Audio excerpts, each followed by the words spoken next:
Audio Jungle.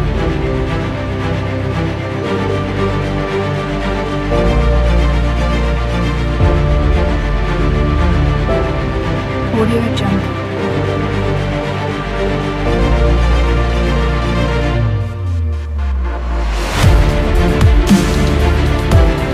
Audio Jungle.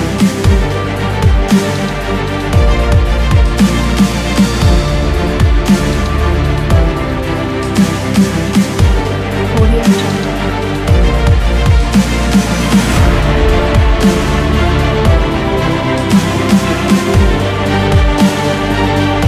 Audio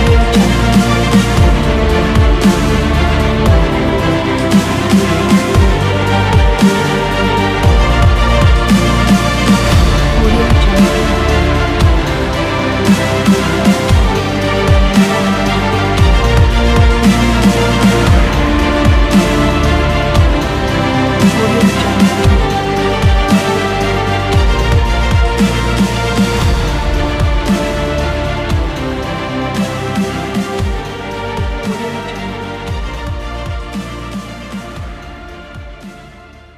Assalamualaikum warahmatullahi wabarakatuh.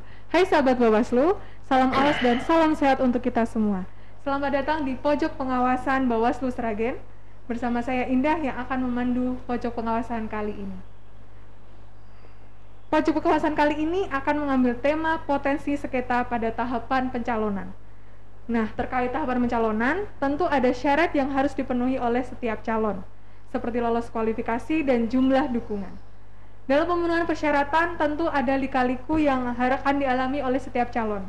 Kemungkinan munculnya sengketa atas penetapan calon juga tidak akan dielakkan.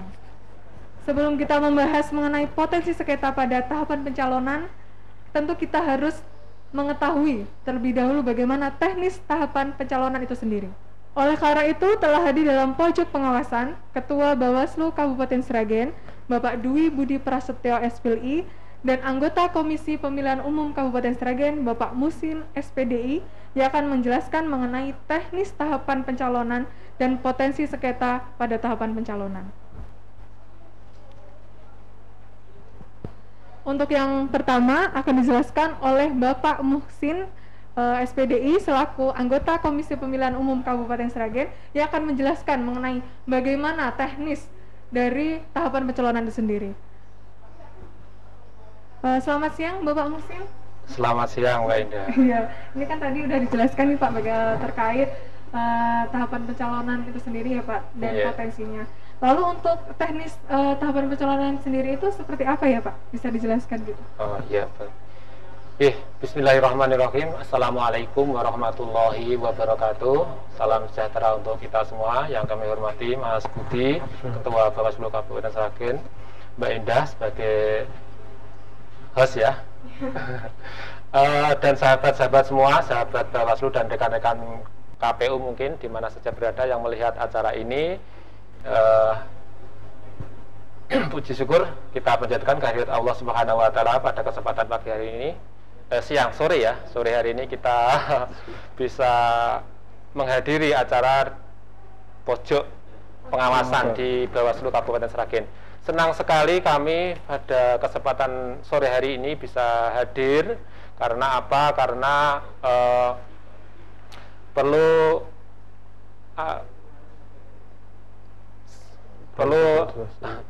ada sosialisasi ya terkait karena ternyata agar masyarakat tahu di tahun 2024 itu tidak begitu lama dan sudah banyak sekali tahapan-tahapan pemilu nanti akan segera dimulai gitu. Jadi sebelum itu kami mau menjelaskan apa sih pemilu dan pemilihan ya. Jadi nanti tahun 2024 kita akan menyelenggarakan yaitu pemilu dan pemilihan serentak tahun 2024. Apakah pemilu dan pemilihan itu? Pemilu adalah pemilihan umum memilih presiden dan wakil presiden, DPR, DPD, dan DPRD, baik DPRD kabupaten, provinsi maupun kabupaten. Dan pemilihan adalah untuk tahun ini serentak, jadi seluruh Indonesia, baik itu gubernur maupun bupati, seluruhnya serentak akan dilaksanakan pada bulan November tahun 2024. Yang insya Allah kemarin sudah hampir disepakati dalam RDP antara Kemendagri, DPR dan penyelenggara, kalau pemilihan itu sudah jelas di bulan November tahun 2024. Tetapi masih belum ada kesepakatan tanggal 16 kemarin itu untuk tanggal pemilihannya, karena masih perlu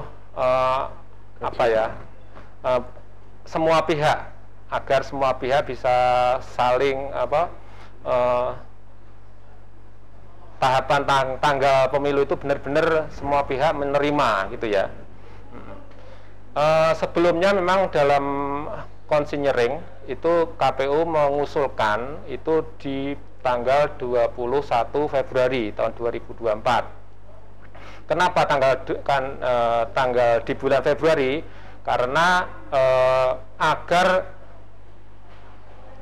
nanti pada saat pencalonan pemilihan, yaitu provinsi gubernur maupun bupati, itu ada banyak waktu untuk mempersiapkan diri untuk pencalonan bupati maupun gubernur.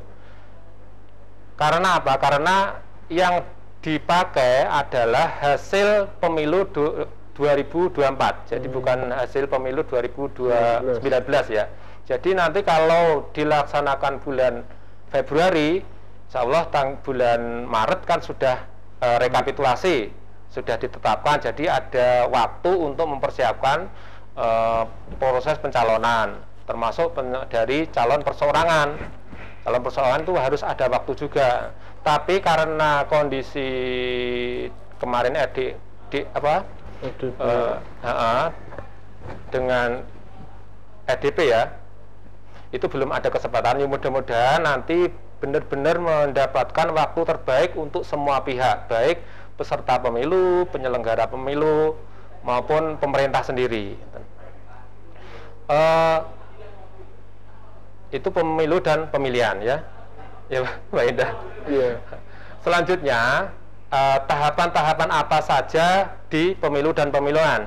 Karena tema kali ini adalah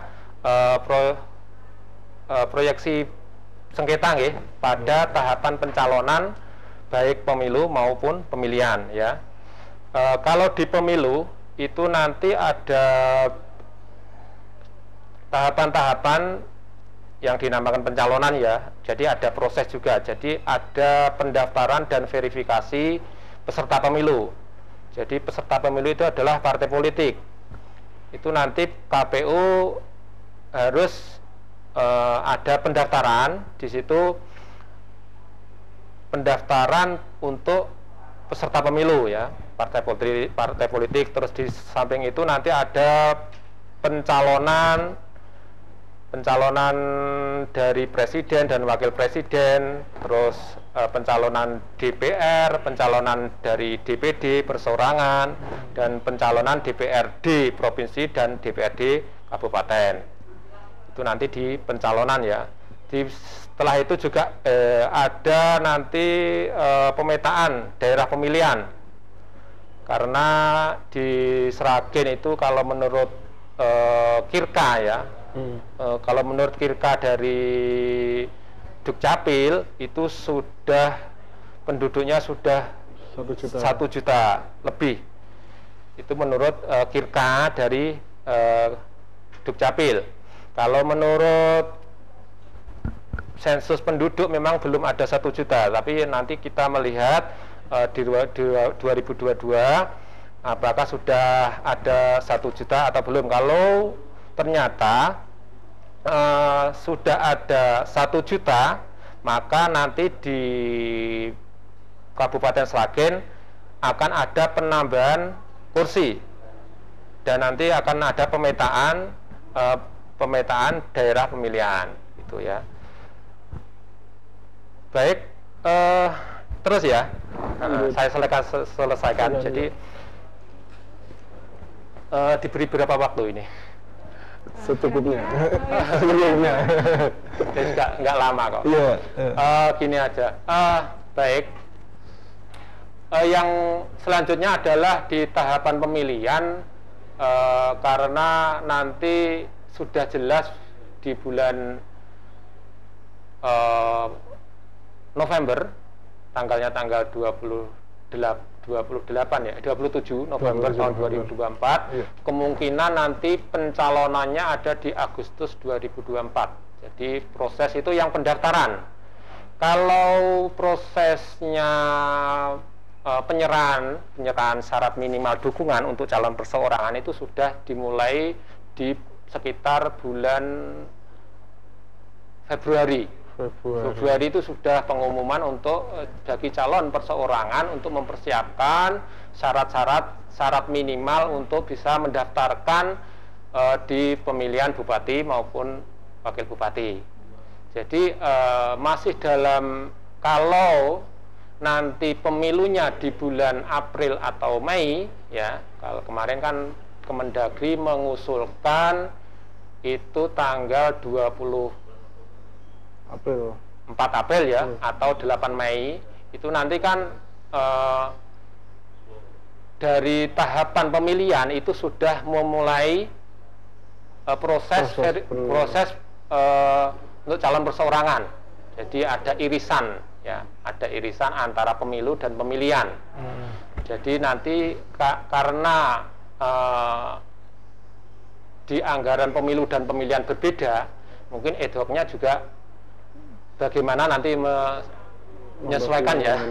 Jadi karena pemilihan sendiri, pemilu sendiri anggarannya, nanti kalau jadi satu ya bagaimana reportnya kita bayangkan, tapi nggak apa, kita optimis saja sebagai penyelenggara gitu. Mudah-mudahan pemerintah, DPR, dan penyelenggara pemilu benar-benar mencari hari terbaik untuk semua kalangan, tentunya.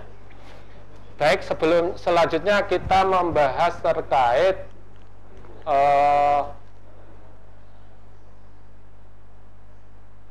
pencalonan ya, pencalonan pemilu. Sebelum pencalonan itu ada namanya pendaftaran dan verifikasi calon peserta pemilu.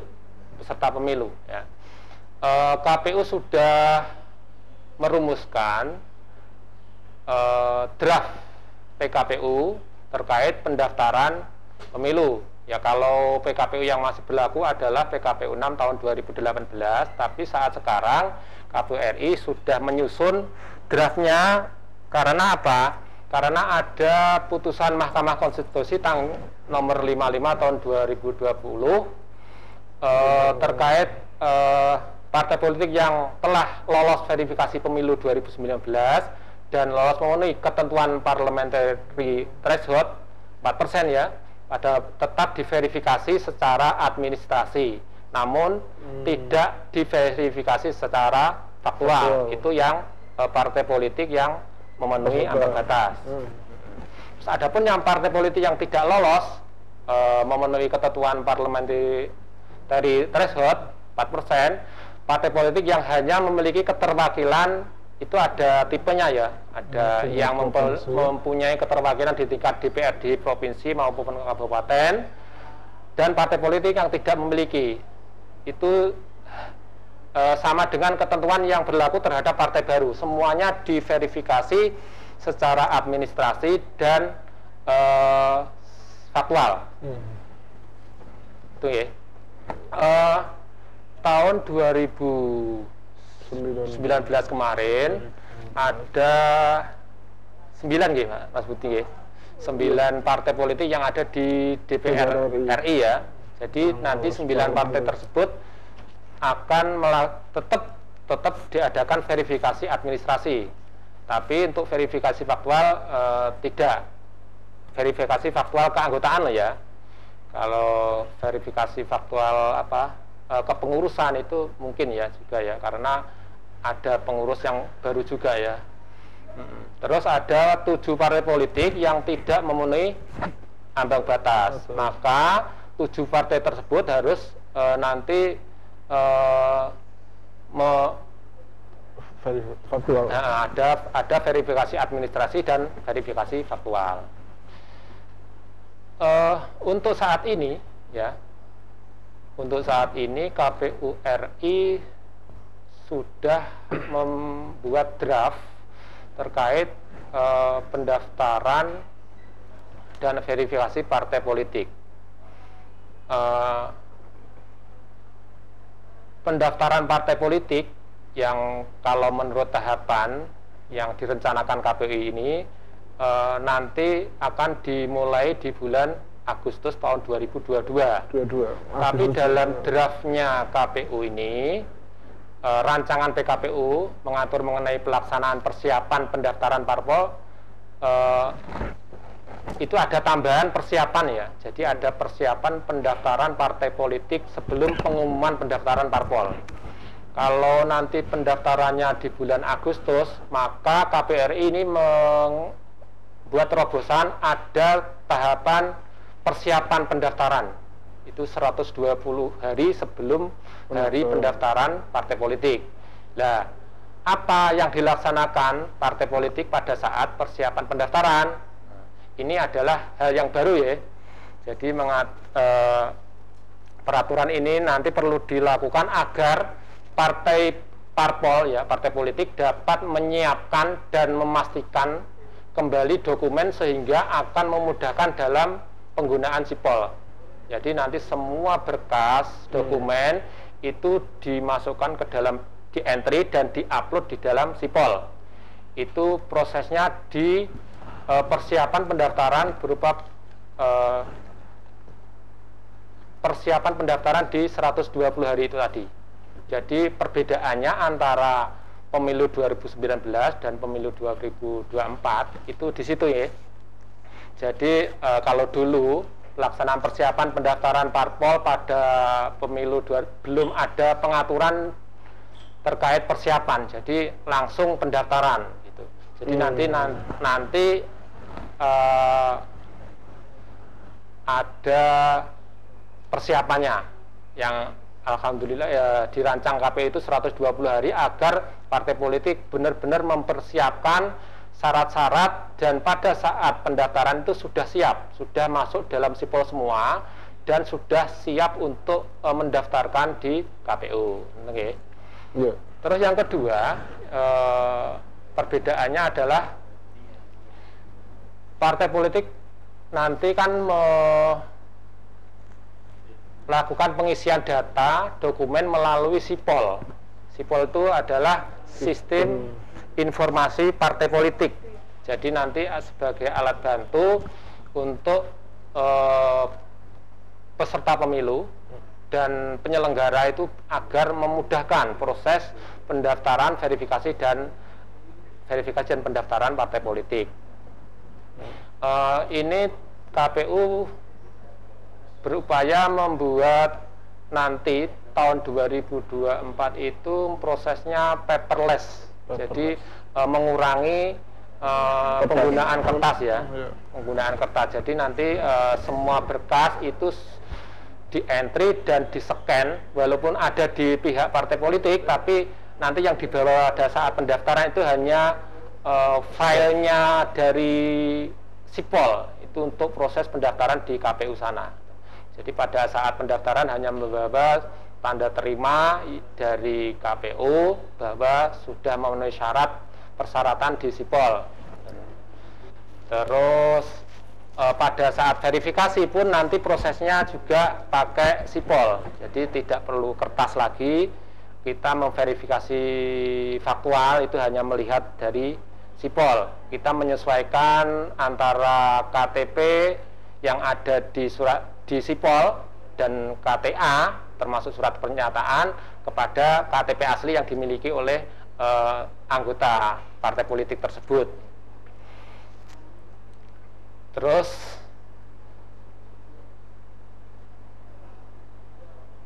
pendaftaran dilakukan secara sentralistik hanya di KPU.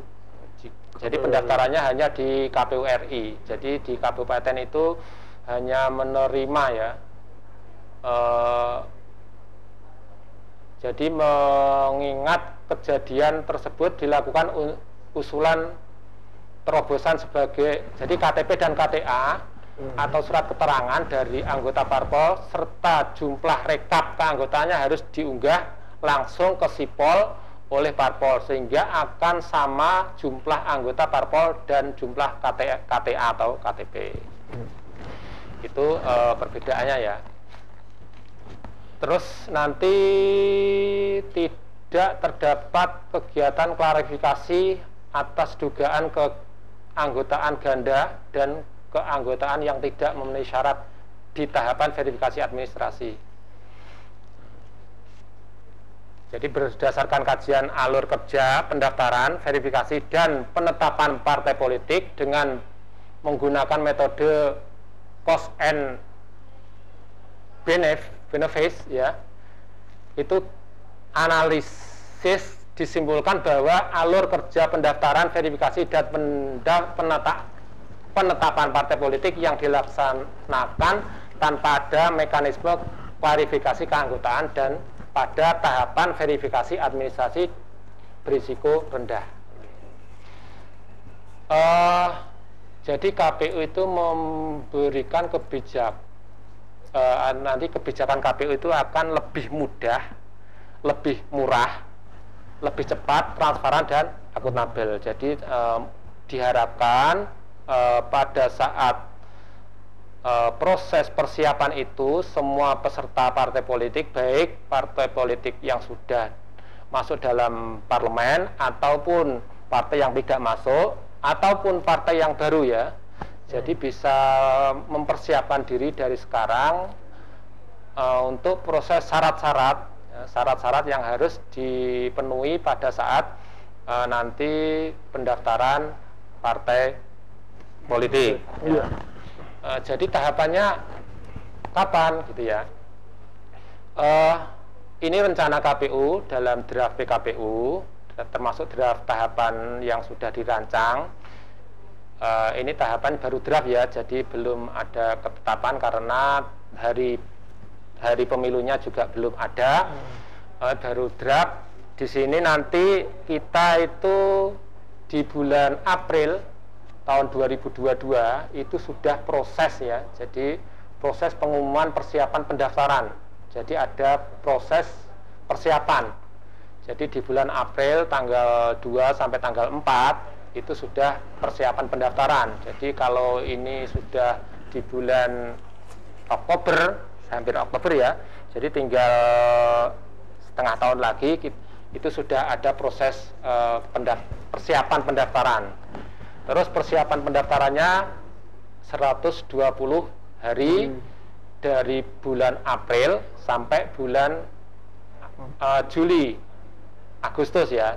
Terus nanti di bulan Agustus itu pengumuman dan pendaftaran partai politik.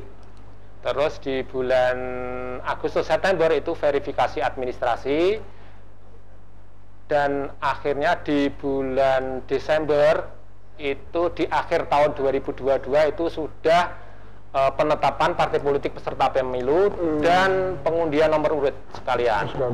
Jadi di akhir Desember itu rencananya sudah ditetapkan berapa partai politik peserta pemilu untuk pemilu 2024. Pemilu tahun 2024. Itu ya dari tahapan-tahapan proses pendaftaran. Nah, terus apa syarat-syarat parpol? Nah, syarat-syarat parpol yang harus dipenuhi pada saat pendaftaran.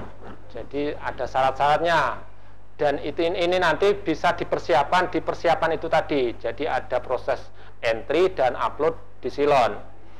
Yang perlu dipersiapkan adalah yang pertama status badan hukum ya, sesuai dengan undang-undang mengenai partai politik. Jadi partai politik harus mempunyai dasar hukum dari Kemenkumham ya. Terus yang kedua, memiliki kepengurusan. Syaratnya partai politik harus memiliki kepengurusan di seluruh provinsi. Jadi di seluruh Indonesia itu harus ada kepengurusannya. Terus di kabupaten itu paling sedikit 75 persen jumlah kabupaten di provinsi yang bersangkutan. Kalau di Jawa Tengah ada berapa, Pak? 35 kabupaten, berarti minimal paling sedikit itu harus 27 ya. 27 minimal itu harus ada kepengurusannya. Terus sedangkan di kabupaten itu paling sedikit 50% dari jumlah kecamatan di kabupaten kota yang bersangkutan. Ya, kalau Sragen ada 20 kecamatan, maka partai politik tersebut harus mempunyai pengurus di tingkat kecamatan itu 10. Ya, minimal harus ada 10 kecamatan. Itu ya. Terus selanjutnya syarat parpol itu menyertakan paling sedikit 30% keterwakilan perempuan ya pada kepengurusan partai politik tingkat pusat. Kalau tingkat pusat itu menyertakan paling sedikit 30%. Terus kalau di provinsi atau di kabupaten itu memperhatikan 30%. Ya, jadi ada bahasa perbedaan istilah ya, ada perbedaan menyertakan dan memperhatikan. Kalau di kabupaten nanti memperhatikan 30%. Selanjutnya syaratnya parpol itu adalah yang keempat, memiliki anggota paling sedikit 1.000 orang atau 1/1000 ya dari jumlah penduduk pada kepengurusan partai yang dibuktikan dengan KTA atau dan KTP. Kalau di Kabupaten Sragen sekarang kan penduduknya sudah 1 juta ya. Jadi di partai politik itu harus mempunyai anggota minimal 1.000. Karena kalau memakai yang istilah paling sedikit 1.000 atau 1/1000 sama. Karena minimalnya kan kita jumlah penduduknya sudah 1 juta, lebihnya sedikit. Jadi tidak, minimal itu 1.000 per anggota per partai. Kalau nanti kira-kira ya satu partai itu butuh 1.000 orang. Kalau di Sragen itu ada 208 desa ya. Berarti kan minimal satu desa itu ada 5 orang anggota minimal ya, anggota parpol gitu. Minimal di 5 itu ada di satu desa, minimal ada 5 orang sebagai anggota parpol tersebut. Kalau nanti parpolnya ada kemarin 16 parpol, berarti kan 16 kali 1.000 itu semuanya harus punya anggota minimal 1.000 orang. Berarti kan ada 16.000 itu sebagai anggota parpol. Itu kalau 16. Kalau nanti ada partai-partai baru bermunculan, berarti kan tambah lagi sebagai anggota partai politik gitu ya. Terus selanjutnya memiliki kantor tetap untuk kepengurusan partai politik pada tingkat pusat, provinsi, dan kabupaten itu sampai berakhirnya tahapan pemilu.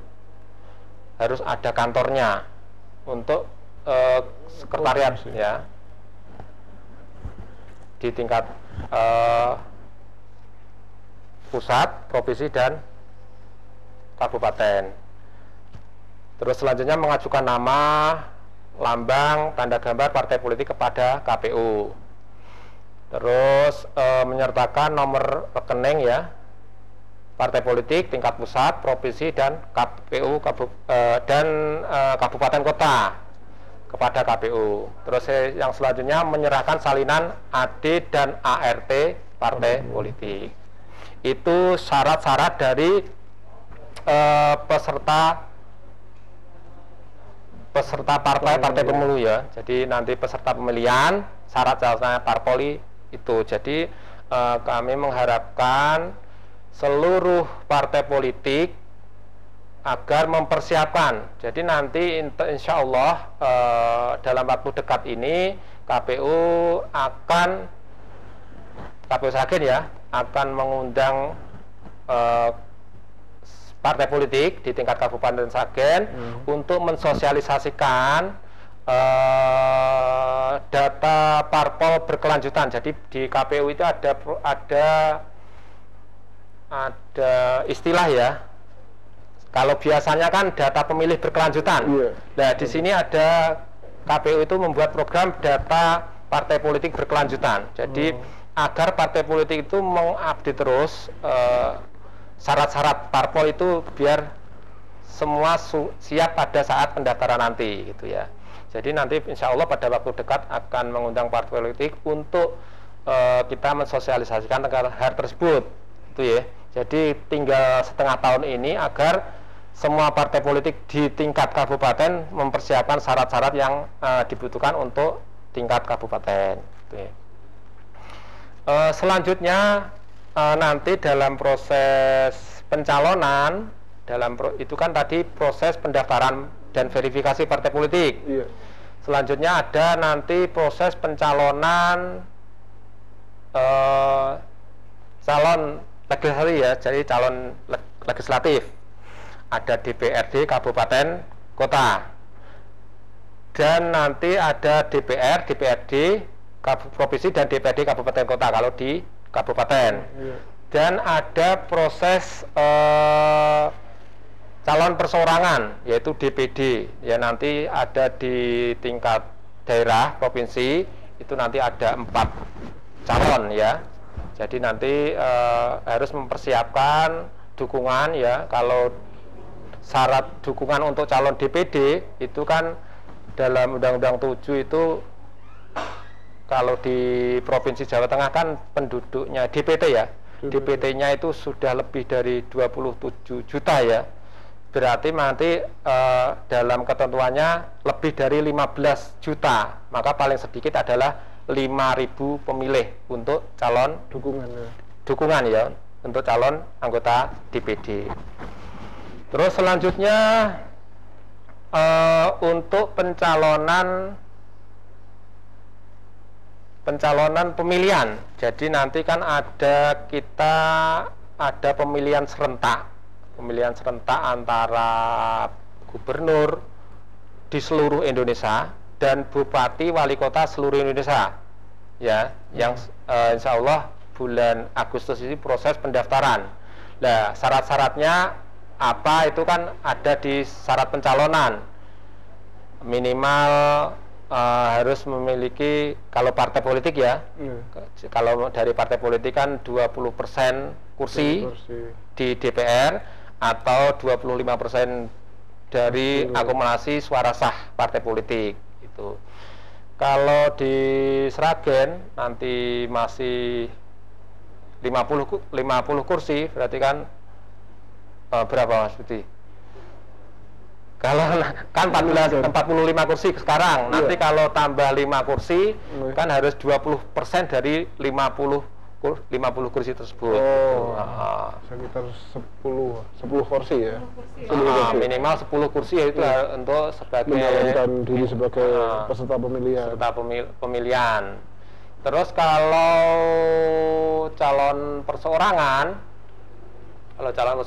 kemarin kita di 2020 itu karena DPT-nya sekitar 700-an, maka kemarin tuh didukung 58-an ribu harus dikumpulkan. Kemarin ada satu calon dari perseorangan karena tidak memenuhi syarat pada saat penyerahan syarat minimal, maka tidak bisa diterima dan tidak bisa mendaftarkan sebagai calon bupati atau wakil bupati. Itu ya dari proses ini tahapan pencalonan dari teknis pencalonan yang sudah digagas oleh KPU, yang baru sekedar draft tapi sudah dieksekusikan di tingkat KPU RI. Itu Mbak Indah dari saya. Saya akhiri dulu ya. Terima kasih Bapak Muhsin atas penjelasannya yang sangat mendetail sekali ya Pak ya. Terus yang perlu kita garis bawahi di sini terkait bagi peserta baik peserta pemilihan atau pemilu untuk mempersiapkan sedini mungkin apa yang menjadi persyaratan sebelum pendaftaran untuk menghindari pencalonan ditolak atau tidak memenuhi syarat ya Pak ya, begitu ya Pak? Iya betul. Jadi agar nantinya tidak ada sengketa ya, karena tema hari ini kita akan ada proyeksi sengketa ya. Jadi apa-apa yang dimungkinkan akan terjadi sengketa pada saat pencalonan, baik pencalonan proses pendaftaran verifikasi partai politik atau proses pencalonan DPR atau bupati maupun wakil bupati. Ya Mbak Indah. Sekali lagi terima kasih Bapak Muhsin atas penjelasannya. Oke. Untuk selanjutnya, seperti yang kita sampaikan di awal tadi, bahwa tahapan pencalonan sendiri itu riskan dengan adanya potensi sengketa. Oleh karena itu, untuk menjawab apa saja yang menjadi kemungkinan sengketa yang akan muncul, telah hadir juga Ketua Bawaslu Kabupaten Sragen, Bapak Dwi Budi Prasetyo SPLI, yang akan menyampaikan terkait potensi sengketa pada tahapan pencalonan. Monggo Bapak bisa dijelaskan terkait potensi sengketa dalam tahapan pencalonan Bapak. Ya, terima kasih Mbak Indah atas waktu yang diberikan, dan terima kasih Pak Muhsin sudah menjelaskan terkait dengan teknis pencalonan pada tahapan baik pemilu dan pemilihan pada tahun 2024 nanti. Sahabat Bawaslu dimanapun berada, pada episode ini terkait dengan potensi sengketa pada tahap pencalonan, tadi sudah dijelaskan terkait dengan tahapan apa saja yang akan dilakukan oleh KPU terkait dengan pencalonan ini. Bawaslu sudah ada gambaran ketika tahapan itu sudah berjalan. Jadi ada 5 tahapan yang dimungkinkan ada proses sengketa apabila KPU mengeluarkan semacam berita acara ataupun SK yang mana berita acara tersebut dianggap merugikan oleh baik peserta pemilu maupun peserta pemilihan. Nah, ini berita acara ini bisa disengketakan di Bawaslu. Nah, tujuan dari agenda kita pada siang hari ini adalah upaya pencegahan, upaya sosialisasi kepada peserta pemilu maupun peserta pemilihan untuk dilengkapi apa sih syarat-syaratnya untuk bisa diberikan atau dilengkapi oleh KPU, yang diberikan oleh KPU sehingga bisa menjadi caleg peserta pemilu ataupun peserta pemilihan. Baiklah, ada 5 tahapan yang mana itu berpotensi sengketa. Yang pertama terkait verifikasi faktual, Mbak. Jadi tadi disampaikan Pak Muhsin bahwa verifikasi faktual nanti hanya diberikan ataupun dilakukan itu untuk partai politik yang tidak memenuhi parliamentary threshold ya, yang tidak punya kursi di DPR RI seperti itu. Nah, ini tetapi untuk partai politik yang sudah memiliki kursi hanya dilakukan verifikasi administrasi kepengurusan. Terkait dengan verifikasi faktual parpol yang mana anggotanya itu 1/1000 dari jumlah penduduk, lalu dari 1/1000 itu kepengurusannya ataupun didukung itu harus 50% wilayah yang ada. Jadi kalau di Sragen itu ada 20 kecamatan ya Pak Muhsin ya, berarti kan harus tersebar di minimal 10 kecamatan dukungan.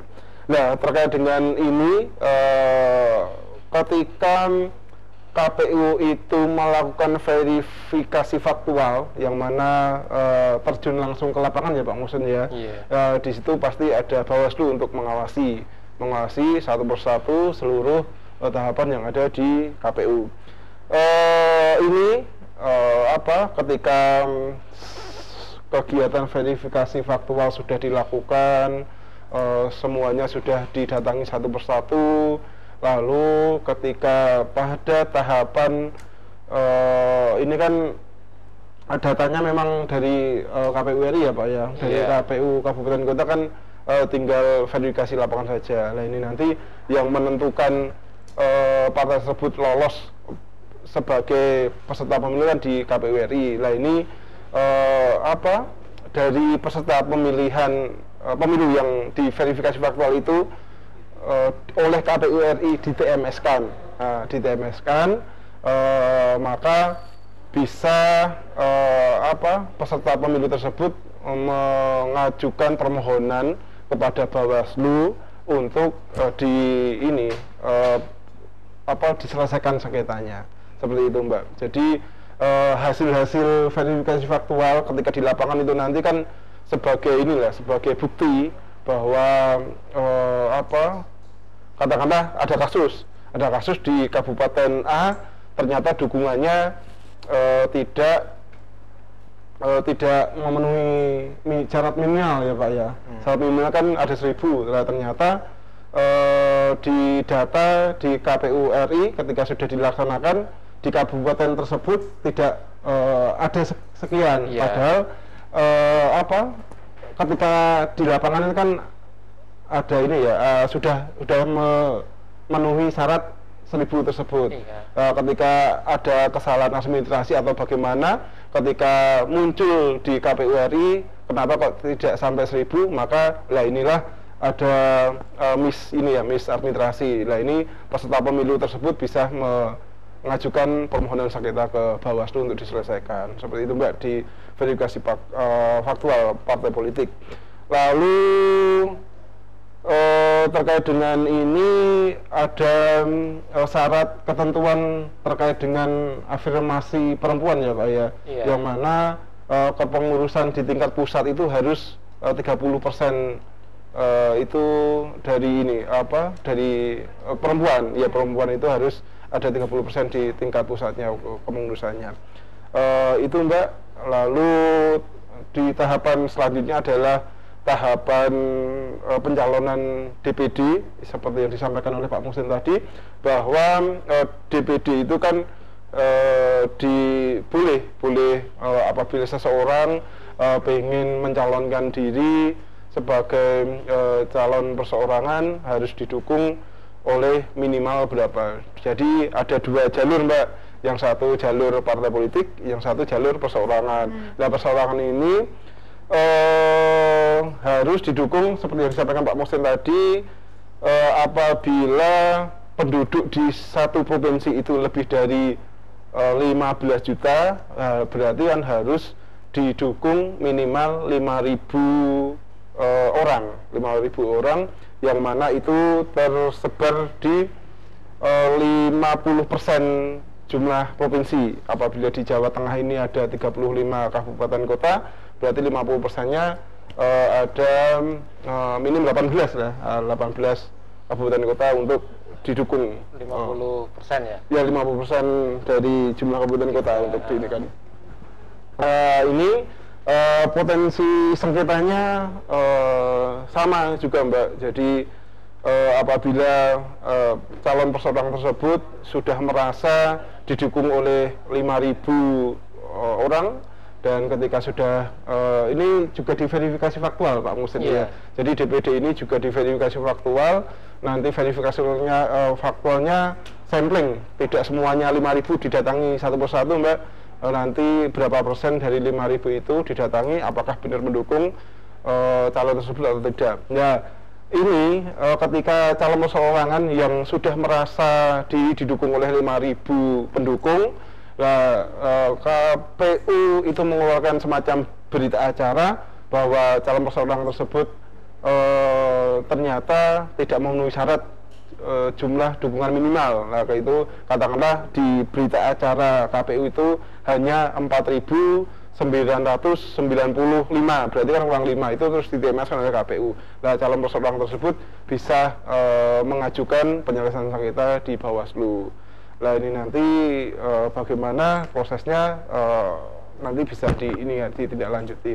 Lalu tahapan selanjutnya terkait dengan peserta pemilu, yaitu tahapan pencalonan caleg Pak Muhsin ya.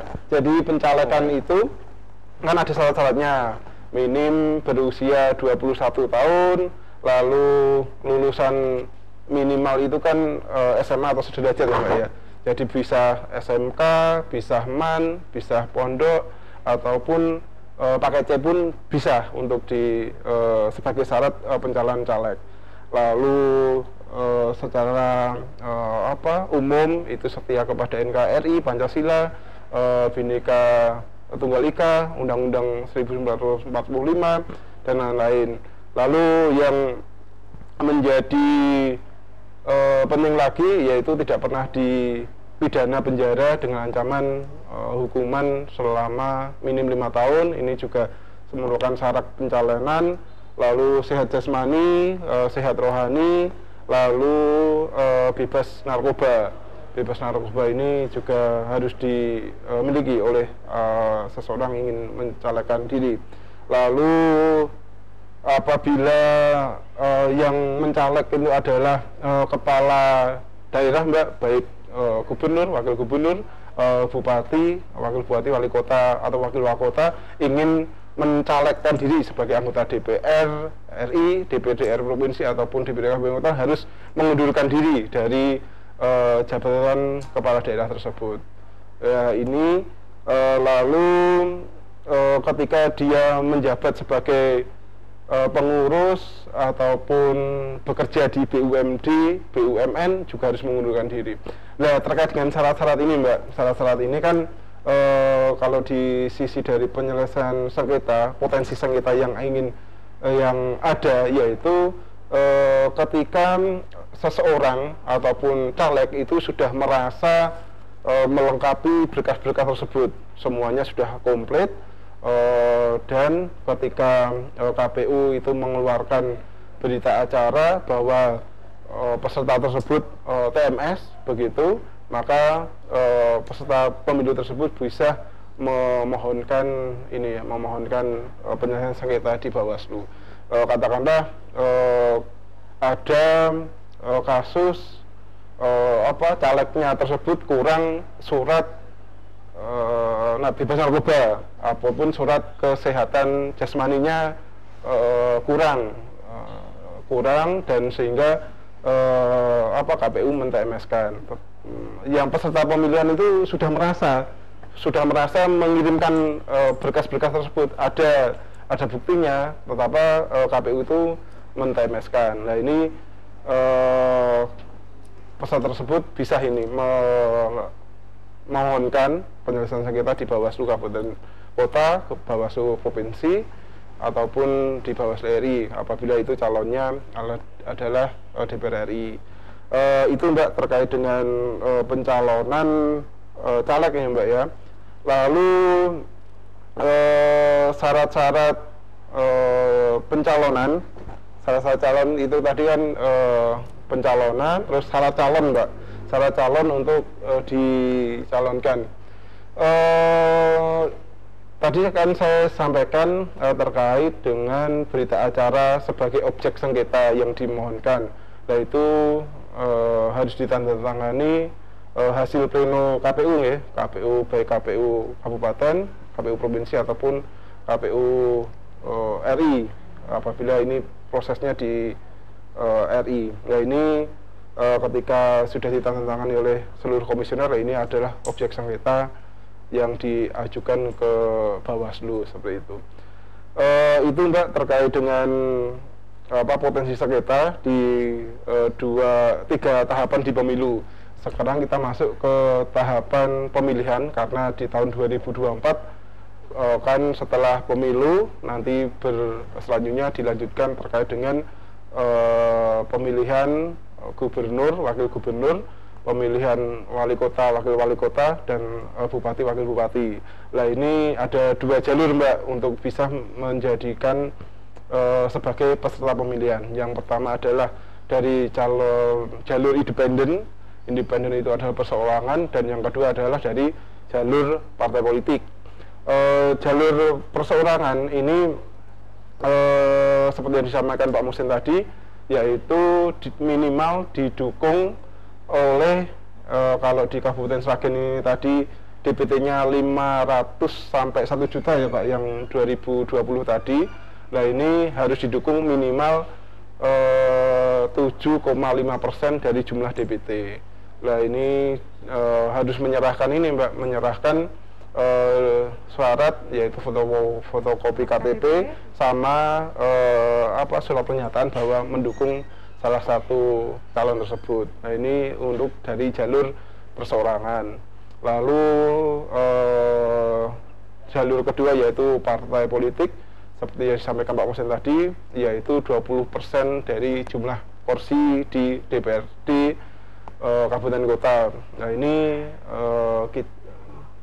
merujuk kepada hasil pemilu tahun 2024. Nah ini potensi sengketanya sama, yaitu ketika KPU itu memberikan semacam berita acara ataupun surat keputusan yang mana calon tersebut di-TMS-kan dan tidak bisa mengikuti kontestasi di dalam Pilkada 2024 seperti itu. Dan nanti apabila merasa berita acara tersebut merugikan calon tersebut, itu bisa dimohonkan penyelesaian sengketanya di Bawaslu seperti itu Mbak. Mungkin itu potensi sengketa yang ada baik di pemilu ataupun di pemilihan.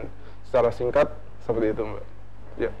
Ya begitu ya Bapak ya. Terima kasih atas penjelasannya Bapak. Ini untuk kesimpulannya lebih kepada pesan ya Pak ya, iya. Terkait pelaksanaan penetapan atau berita acara dari KPU apabila ditemukan potensi sengketa, nanti peserta pemilihan atau peserta pemilu dapat mengajukan permohonan sengketa ke Bawaslu gitu ya Pak ya? Iya, apabila merasa dirugikan atas keputusan KPU itu. Tetapi kan salah satu tujuan dari kegiatan ini adalah memberikan semacam sosialisasi ya Pak Muhsin ya, kepada baik peserta pemilu ataupun peserta pemilihan, supaya seluruh syaratnya itu dilengkapi seperti itu, supaya tidak ada proses sengketa kayak gitu. Baik, terima kasih ya Bapak atas penjelasannya yang sangat mendetail. Dari saya sendiri ini ada pertanyaan untuk baik Pak Muhsin dan Pak Budi. Yang pertama untuk Pak Muhsin ya, kendala-kendala apa saja yang pernah dialami oleh KPU dalam proses verifikasi, baik verifikasi administrasi dan verifikasi faktual Pak? Ya gini ya, verifikasi itu kan ada dua ya. Ada verifikasi administrasi dan verifikasi faktual. Kalau verifikasi itu kan terkait administrasi kepengurusan. Jadi ada syarat-syarat kepengurusan partai politik, ada yang tadi yang disampaikan status hukum, berbadan hukum, terus ya ada kepengurusan, SK-SK pengurus itu tadi, itu nanti diverifikasi administrasi dan verifikasi faktual. Jadi pengurusnya apa saja gitu ya. Terus yang paling diverifikasi faktual keanggotaan itu yang mungkin banyak kendala itu di kegandaan Mbak ya. Jadi ganda itu ada ganda internal antar di dalam satu partai itu ada beberapa ganda, tapi insya Allah nanti kalau sipolnya benar bisa mendeteksi itu maka kan akan lebih mudah. Tapi ada juga ganda antar partai, jadi antara partai satu dengan partai yang lain itu satu orang ini menjadi dua anggota gitu, itu banyak. Dan mungkin juga ada orang pun tidak tahu nama-namanya tercantum dalam keanggotaan tersebut. Jadi kami berharap agar nanti pada saat menyusun syarat dari keanggotaan tersebut, maka benar-benar bahwa orang tersebut mendukung ya. Jadi benar-benar mendukung partai tersebut, bukan anggota tersebut tidak tahu. Banyak kasus juga ya namanya tercatat oleh partai politik. Pada saat ingin mencalonkan CPNS, dia tidak bisa ya. Jadi harus mencari surat. Kemarin banyak orang yang mencari surat di KPU itu terkait itu namanya masuk dalam sipol KPU gitu ya. Terus nanti ada juga ya masyarakat itu sebenarnya nggak tahu namanya ternyata ada di sipol, padahal dia penyelenggara KPU. Jadi nanti terkendala pada saat mungkin jadi KPPS atau PPS atau PPK ya. Kalau di Bawaslu ada Panwascam atau PPD ya. Jadi dia tidak boleh menjadi anggota partai politik. Itu yang menjadi kendala ya. Jadi banyak sekali nama-nama yang tercantum dalam keanggotaan partai politik. Terima kasih ya Bapak atas jawabannya. Untuk selanjutnya dari sisi Bawaslu sendiri, untuk Pak Budi, bagaimana pengalaman Bawaslu sendiri di pemilu sebelumnya Pak terkait permohonan sengketa sendiri? Ada nggak sih Pak terkait permohonan sengketa, entah itu sengketa proses atau hasil kayak gitu? Iya, terima kasih Mbak Indah. Ya, jadi pengalaman sengketa proses pemilu ya, penyelesaian sengketa proses pemilu tahun 2019, kebetulan dulu saya sudah menjadi komisioner Panwascam ya Pak dulu ketika tahapan verifikasi faktual dan pencalonan pemilu 2019. Itu kasusnya itu ketika pendaftaran caleg ada caleg yang seluruh calegnya dalam satu partai itu di-TMS-kan oleh KPU. Lalu ada satu caleg yang mana di-TMS-kan oleh KPU. Kasus tersebut ini ya perlu pengalaman juga nih Pak Muhsin. Jadi salah satu partai tersebut ketika syaratnya itu sudah komplit, sudah komplit dan itu diserahkan kepada komisioner KPU. Walaupun itu tahapannya sudah ditutup, Mbak. Sama peserta pemilihan itu sudah dianggap sah, sudah dianggap dia itu sudah memberikan seluruh dokumen-dokumen berkas pendaftarannya. Tetapi ketika berita acara itu muncul, nama tersebut di-TMS-kan oleh KPU, sehingga peserta pemilu tersebut merasa dirugikan. Loh, aku wis menyerahkan seluruh syarat-syaratnya, kenapa kok di TMS-kan? Lah, di berita acara KPU itu kan pasti ada apa saja yang belum dilengkapi. Dilengkapi kan ada checklistnya ya Pak Muhsin ya. Katakanlah surat KTP ada di checklist, sudah diserahkan atau belum, lalu surat keterangan sehat SKCK sudah dilegila. Untuk calon tersebut semuanya belum Mbak, belum ada. Padahal dia itu sudah merasa memberikan seluruhnya kepada salah satu komisioner. Nah, ternyata syaratnya itu belum diserahkan, belum ditindaklanjuti oleh petugas teknis yang lain. Nah, ini karena dirugikan sehingga peserta pemilu tersebut mengajukan penyelesaian sengketa di Bawaslu. Syaratnya sudah diberikan, kenapa kok tetap di-TMS-kan gitu. Nah, kita di dalam sidang lanjutan ketika permohonan itu diregisterkan, kita ketahui, kita tidak lanjuti, kita selidiki terkait dengan fakta-fakta persidangan itu bagaimana. Lalu kasus kedua itu seluruh caleg dalam salah satu peserta pemilu itu di-TMS-kan oleh KPU. Di berita acaranya ini kan syaratnya sudah dicintangi Mbak, KTP sudah dicintangi, sudah dicintangi, dan ada dua syarat calon yang tidak dilengkapi, yaitu surat keterangan jasmani rohani dari RSUD dan surat bebas tindak pidana dari pengadilan negeri. Nah, itu sama KPU di-TMS-kan karena memang suratnya itu tidak ada. deadline menyerahkan surat itu kan kalau nggak salah waktu weekend dan suratnya itu tidak bisa diambil ketika weekend itu karena tidak ada petugas yang bekerja masuk kerja di RSUD ataupun di pengadilan negeri, sehingga suratnya tersebut kan baru bisa diambil pada hari Seninnya.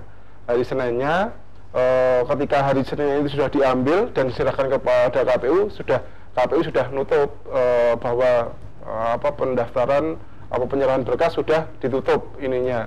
Nah, ketika seluruhnya itu ditutup dan berita acara seluruh caleg itu di TMS-kan, caleg tersebut, peserta pemilu tersebut mengajukan permohonan sengketa di Bawaslu. Nah, terkait dengan surat permohonan ini, apabila deadline waktunya tadi kan hari Sabtu ya Mbak, hari Sabtu tanggalnya kalau nggak salah dulu 31 Agustus kalau nggak salah. Nah ini surat yang keluar dari RSUD itu memang belum sampai tanggal 31 Agustus tersebut, cuma bisa diambil pada hari Senin bulan September ya Mbak ya, September. Cuma peserta pemilihan itu tidak bisa menyerahkan kepada KPU pada hari terakhir karena petugas di RSUD ataupun di pengadilan negeri itu memang tidak ada yang masuk gitu. Nah ini ketika di TMS-kan dimohonkan ke Bawaslu untuk diselesaikan secara secara sidang baik mediasi ataupun adjudikasi di Bawaslu. Nah di dalam sidang tersebut kita dapati fakta persidangan memang kejadiannya seperti itu. KPU sudah menjalankan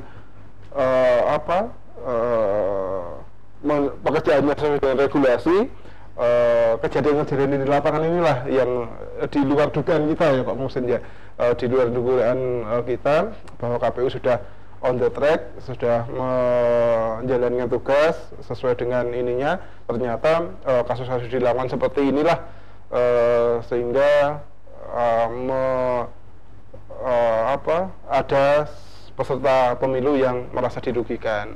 Kejadian di lapangan ini kan tidak ini ya Pak, tidak kita duga lah, kita duga, dan ini bisa dijadikan alasan untuk diajukan penyelesaian sengketa di Bawaslu. Terima kasih sekali lagi saya ucapkan kepada Pak Muhsin dan Pak Budi yang telah berkenan hadir dalam pojok pengawasan. Semoga apa yang kita bahas hari ini terkait potensi sengketa dalam tahapan pencalonan dapat memberikan manfaat bagi kita semua ya Pak ya. Iya, sama-sama Mbak. Ya. Baik, demikian sahabat Bawaslu, pojok pengawasan Bawaslu Kabupaten Sragen.